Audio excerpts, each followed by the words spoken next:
Merci beaucoup, Julien. Fait-il bon vivre en France? Eh bien, c'est vous qui nous regardez, qui allez répondre. Pour une fois, je réponds pas à votre place. Bonjour, Jean-Philippe Bertocchio. Bonjour. Voilà, c'est médecin-chercheur à la PHP et vous êtes à la tête de Skesi, le spécialiste français des cohortes en ligne. Et vous allez lancer une grande étude, justement, pour mesurer dans le temps l'évolution de notre qualité de vie. Oui, c'est même déjà lancé, depuis hier, on a commencé. Moi, je suis médecin donc à l'hôpital public et un des constats qu'on peut faire, c'est qu'on a beaucoup amélioré ces dernières décennies la quantité de vie, l'espérance de vie. On a lutté contre plein de maladies pour lesquelles on a plein de solutions, plein de situations médicales pour lesquelles on est capable d'améliorer les choses, mais on les améliore beaucoup en quantité. Et une des questions qu'on se pose, on est nombreux en fait dans le monde à se poser cette question, c'est-à-dire comment on arrive aussi à améliorer la qualité de vie. Et on a des outils qui nous permettent de faire ça maintenant, mais ces outils, en fait, ils nécessitent qu'on ait l'avis de chacun. On a besoin d'avoir la voix de chacun pour pas que ça soit un petit groupe qui puisse être représentatif de la totalité.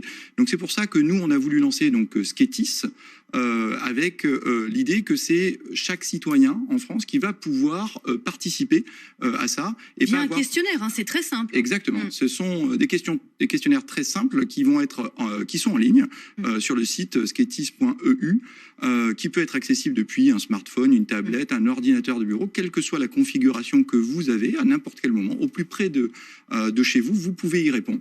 L'idée, c'est que ça va consister en des questionnaires simples qui vont durer moins de 5 minutes à chaque fois pour pas non plus surcharger les gens, qui sont sur un site qui est sécurisé. Ça, c'est hyper important pour nous, puisque on veut avoir assurer une sécurité des données, une souveraineté des données. C'est hébergé en France et c'est 100% sécurisé.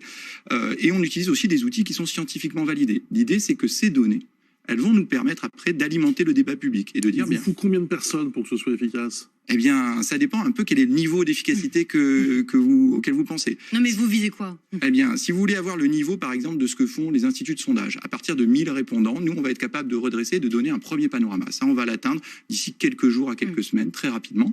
Et puis après, on ne veut pas avoir que des redressements statistiques. On veut que chacun se sente vraiment représenté là-dedans. Donc, on va viser rapidement, dans quelques mois, quelques dizaines de milliers. Et on espère atteindre d'ici 2025-2027 une centaine de milliers, voire plus. Et en fait, plus on aura de participants, mieux ça sera. Eh bien, l'appel est lancé. Sketis.eu. Merci beaucoup d'être venu en parler en plateau et vivement les résultats l'an prochain.